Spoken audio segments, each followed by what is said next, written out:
Umphathiswa wezemfundo eGauteng uMatume Chilwane utyelele iintsapho zamaxhoba engozi ebulele abantwana besikolo abali-11 nomqhubi eCarltonville kwintshona Rand izolo.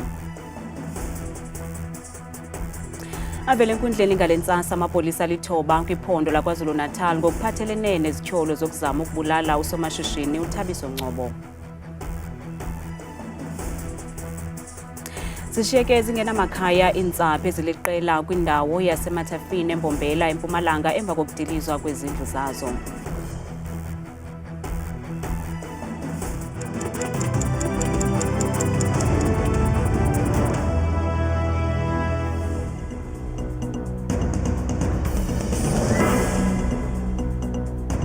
Sinamkele kwindaba zethu ngokuhlwanje andaba indodwa ndaba nophumza sikhumba noyitoliki yolwimi lwezandla Bhotani Mzontsundu. Umphathiswa wesebe lezemfundo kwiphondo laseGauteng uMnumzana Matume Chilwane ubongoze abazali kuba bawujonga umgangatho wezithuthi ezisabantwana babo ezikolweni okuze emva kokwehla kwengozi eMasikizi eCarltonville kwintshona yeRhawuti izolo nesube ubomi babantwana besikolo abali-11 kwaye kurhanelwa kuba esi sithuthi besigcwele ngaphezu komlinganiselo waso. Umphathiswa beyokuqala emswaneni kumakhaya entsapho nezithe zaphulukana nabantwana bazo kule ngozi manyukunyezi. Umphathiswa wezemfundo kwiphondo laseGauteng uMnumzana Matume Chilwane utyelele amakhaya abantwana nabangamaxhoba engozi eMasikizi nehle izolo. Kule ngozi kusweleke abantwana abali-11.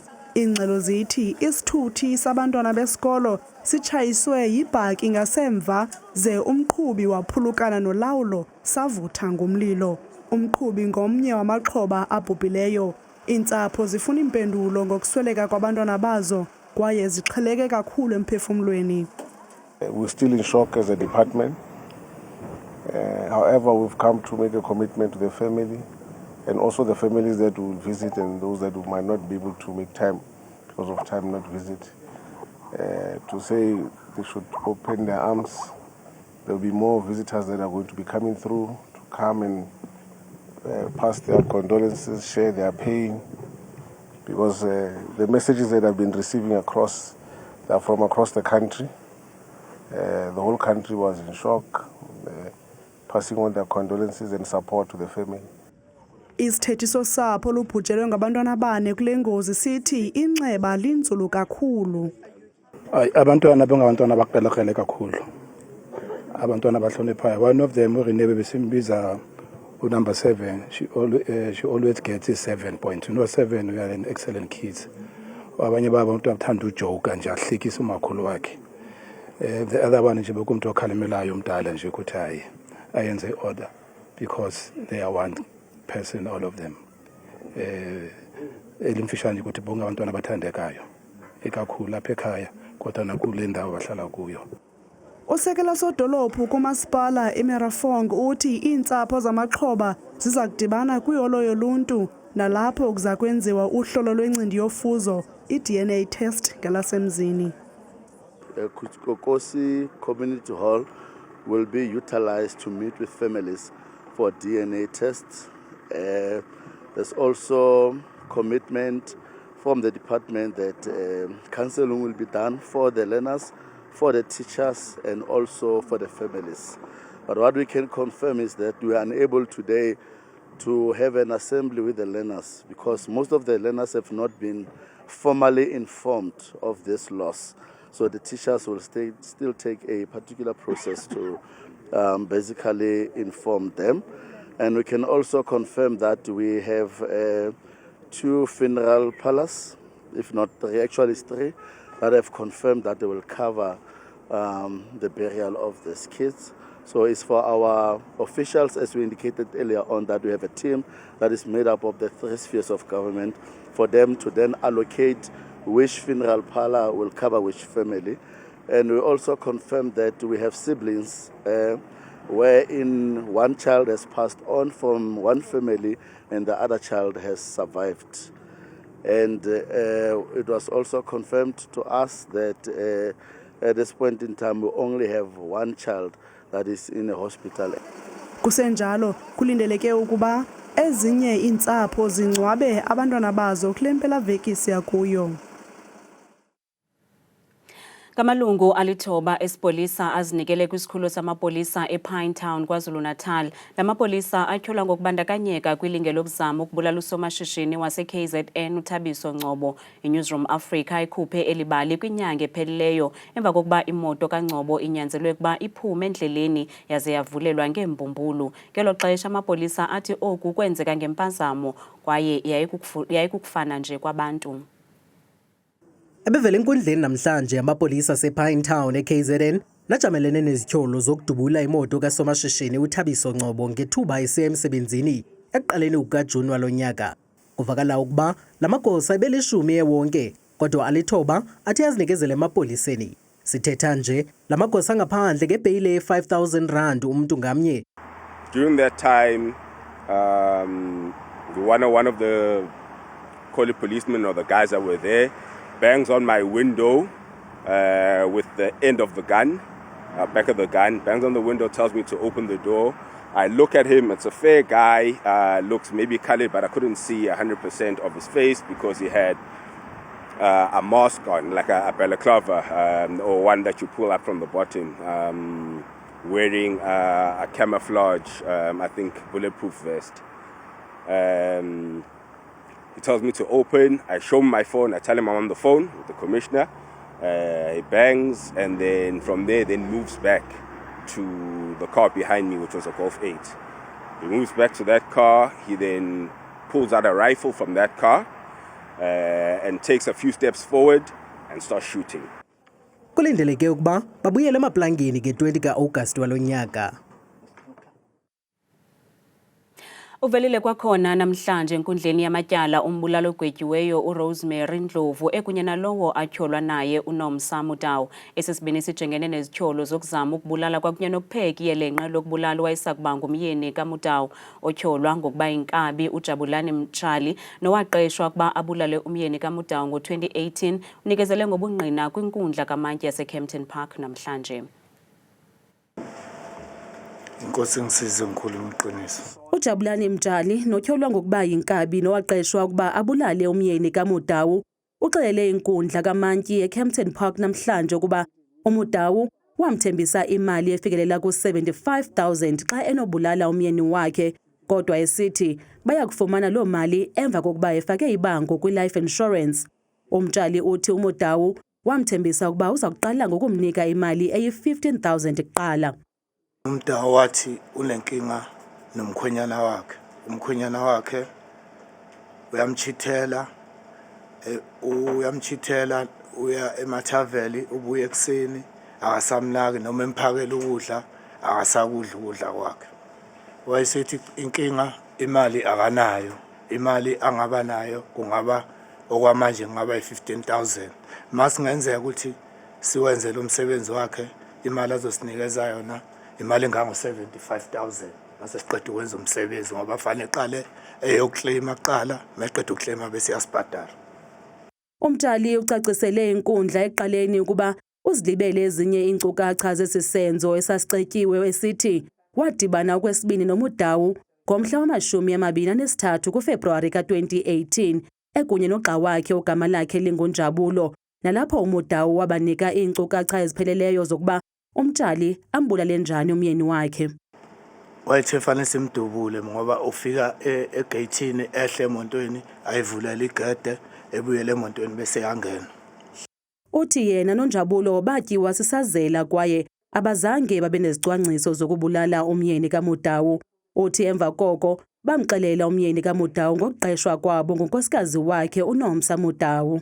Ngamchazela ngalenkinga yokuthi uma wakhe besithumile wayesethi kanjani ngase ngimkhombisa amanamba ngambuza ukuthi lamanamba uyawazi yini wathi hayi ngiyawazi wasithi uma wakhe bethi asizokubulala manje thina sikwenzi lokho. uMtshali uthi ukholelwa kwelokuba uNomsa Motau zange abe nenjongo zokubulala umyeni wakhe waphenjelelwa nguRosemary Ndlovu. Hayi ngangenayo inkinga naye mina ukuthi nje ngangifuna ukwenza ukulungisa ukuthi engayezi lento ayenzayo nakhona kusinto ayeqondile umama wasetshenziswa yilomngane wakhe laphila naye. Elityala liyaqhubeka ngoSeptemba walo nyaka. Sithanda ukulumkisa abo banenhliziyo ezibuthathaka ngengxelo equlathwe kwelibali. Kunyanzeleke ukuba inqumame okomzuzwana inkundla kamantyi yaselibode eMpuma Koloni ngethuba ilungu losapho lakwaRhalgane lisothula phezulu isikhalo xa kungena ummangalelwa ojongene nezityholo ezintathu zokubulala. Umzamadoda kwabalaza kutyholwa ukuba waxabela ngezembe wabulala intokazi ebencumanayo uVuyokazi, umnakwayo uSiyavuya nowakwakhe uFawziya bakwaRhalgane eGqulu ngo-2021. Ukuthi cakatha nje kommangalelwa inkundleni, umakhulu uNomonde Mcutha akakwazanga ukuzibamba xa ebona lowo utyholwa ngokubulala abantwana bakadade wabo ngokungenalusini. Kuye kwagcwala inyembezi kum, kwagcwala usisi xa ndibona abantwana bakhe behlala nam banakutya, funeka bahambe bayocela ukutya komnye umzi xa umzi kadadewethu uvaliwe. Kwabuhlungu kum, ndaziva ndingenakuzibamba ukuthi babhubhe abantwana ngeminenye. Ngaphandle kwenkundla abahlali baseGqulu ngomlomo kaSibusiso Binza oyinkokheli ekuhlaleni bathi bakulungele ukusigqithisela kuyona nkundla ekwinqanaba eliphezulu isicelo sokwalela ibheyile ummangalelwa xa iinkundla ezisezantsi zimnika ibheyile. Siyazi kona uba lilungelo lakhe nawuphi umntu waseSouth Africa uba abe uyanikezwa ibheyili, kodwa ngokwezenzo zakhe azikhombisi uba ngumuntu ofuna ibheyili kuba elungile, kuba engalazi ityala. Men's conferences, amagqugula apho sinothi siwahlale singamadoda, ukunqandana nokuba nesandla sehash apha kuthi singamadoda, ukwenzela into yobana singazuba nezi challenges zifana nezi uba umuntu ongumama caba woyika novula itepu kuba ucimba kuzovela indoda. So ifuna ke ngokuthina singamadoda sihlale sibambane sikwazi ukunqandana in a closed session. Ityala limiswe kuba belingekho igqwetha lommangalelwa enkundleni namhlanje. Inkundla ilimise elityala kuba isithi igqwetha limele ummangalelwa liphantsi kwelifu elimnyama, ukanti abahlali baseGqulu babethe ngenqindi phantsi ngelithi bazawuthi gqolo besize enkundleni ngobuninzi ukubonisa inkxaso engagungqiyo kusapho lakwaRhalgane noqinisekisa ukuba ubulungisa buyenzeka.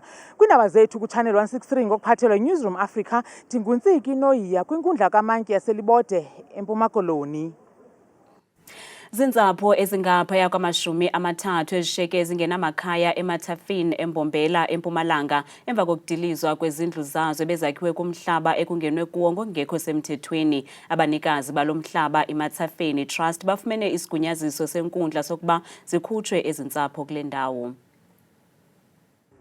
Banikati bale tindlu bebabambe wangendasi njengoba bebabukela kutsilidwa tindlu tabo. Kanti-ke iMathafeni Trust lokubanikati balomhlaba ngibo labende ukuthi kutsilidwe le tindlu.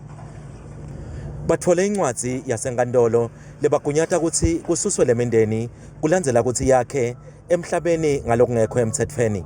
Lo mhlaba ubewubekelwe njengendzawo yemathuna. Angeke sijabule ngendlela into tendeke ngayo, uthi uyavuka ekseni next thing sowuthi uthola ungaphandle nemthwalo lengaka lapho awunayo nendzawo longaya kuyo futhi uthi uyolala kuyo. Lokunye ukuthi indzawo le yathengwa, ithengiwe and nalesikhathi lebesiniketwe sona le warning ayikafiki. Thina sithengile lendzawo. Sithengile like kulaba bebathi bona ama beneficiaries, so thina besingade siqhamuka la siqhamuka khona sithola bathi kuyathengiswa titandi siyathenga because safika la Mathafini sihlala emcashweni. So mabathi titandi nase sabona opportunity ukuthi la umuntu utoba nelikhaya abe nento lekuyakhe. So sathenga thina ukuthi lana mathuna whatsoever we didn't know. Imindeni lethikametekile ithi ayikaniketwa letinye tindzawo lapho ingeve ihlala khona. Kanti-ke bathi-ke lokho kubakhathata kakhulu njengoba kusikhathi sasebusika. Etindzabeni tetfu kuChannel 163 lotilethelwa iNewsroom Africa, ngingumweli Masilela eMbombela eMpumalanga.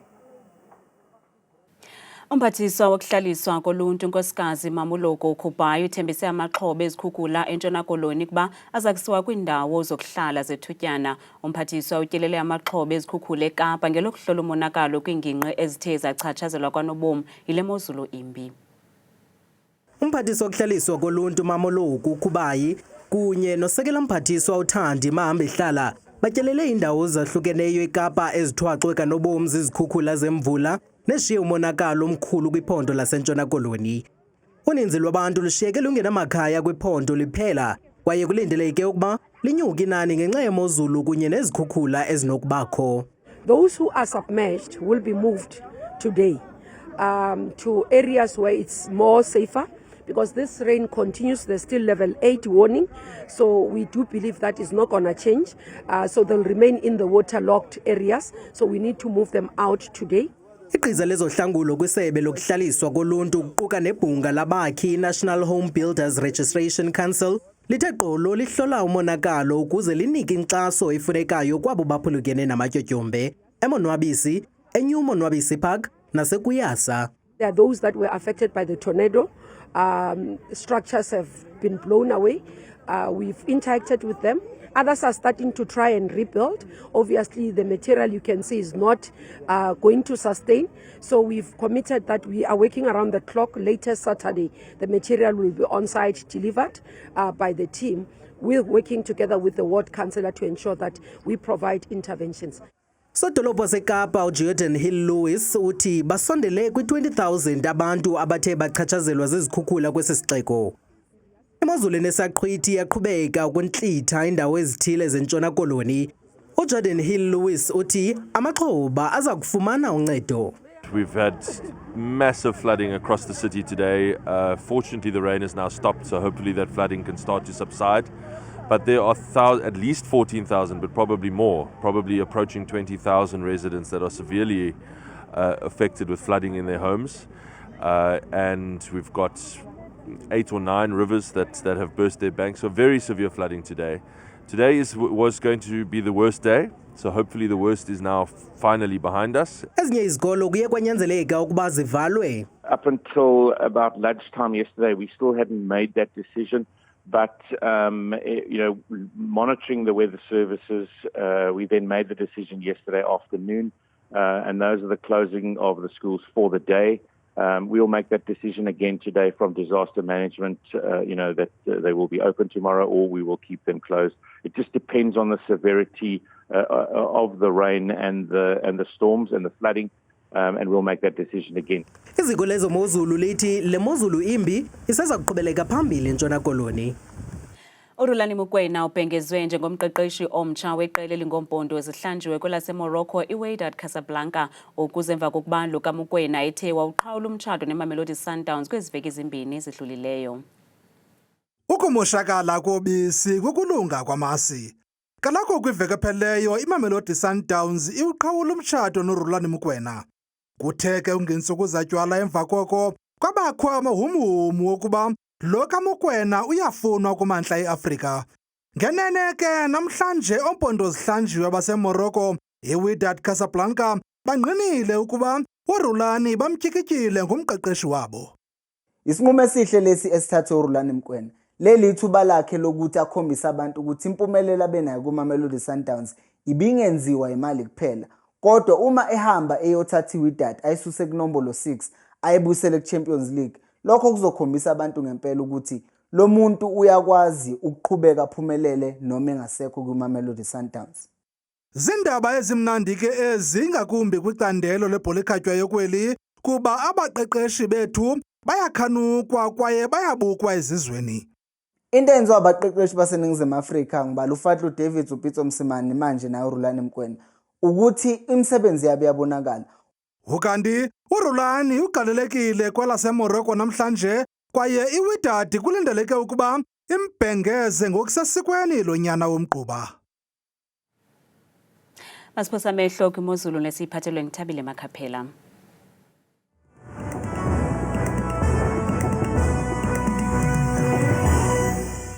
Enkosi kakhulu ke mamqwathi apha ezindabeni ukhatshwa kaloku luncuthu umazanga kwideska yakhe yokutolika. Mna bethana igama lam ndinguthabile Makhaphela apha eqongeni lemozulu. Kutsha nje ke yenjenje imozulu.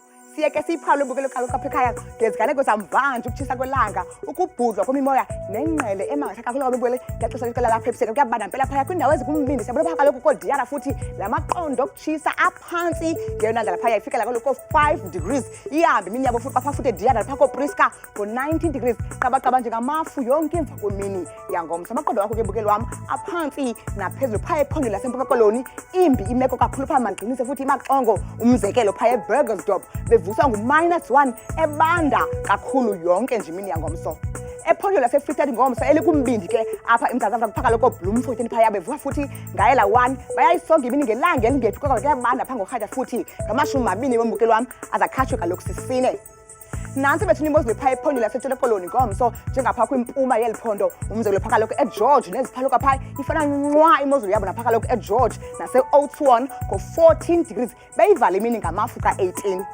nansi imozulu phaya iphondo lase-Northern Cape ngomso ubuphala indawo ezifana phaka koCalvin ekuseni futhi abikiwa mafu ekhatshwa zizantyalantyala zemvula phaya ngo-7 degrees ekuseni baqhube nemini beyivala ngo-10 phaya kanti mbukelo wami eNorth West ngomso baphila ngolu hlobo kuyabanda eTosca bevuswa phaya lilanga nje libanda kakhulu phaa ngo-3 kodwa bayayivala imini yabo kamandi futhi ngenkwanxa yama-20 nje zakhatshwe sisixhenxe baphila ngolu hlobo kaloku apha eRhawutini kumazantsi umzekelo phaka lubukele eJohannesburg phaya ku-2 degrees ekuseni ewe likhona ilanga kodwa uyabhula kakhulu moya futhi usiza nengqele ku-25 degrees ebusuku sinyuke njengokubanzi phaya iphondo lethu kumantla apha eMzantsi Afrika kuseLimpopo njengaphaya kaloku Polokwane ekuseni futhi kuyabanda ngolubukeli ubikiwe umoya obhudla ngamandla phaya futhi ngo-4 degrees beyisonga imini futhi ngo-28 xa sichuke sehle kanti phaa futhi ephondo laseMpumalanga ngomso njengaphaya kaloku kuyabanda eMalahleni ngo-7 degrees bayayivala imini futhi ngama-20 nje mbukeli wapho akhatshwe sisihlanu imbi imeko phaya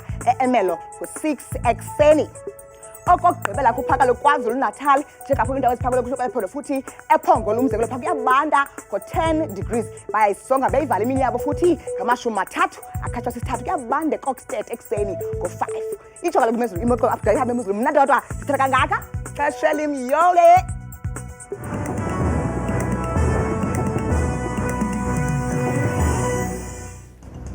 kamnandi mawethu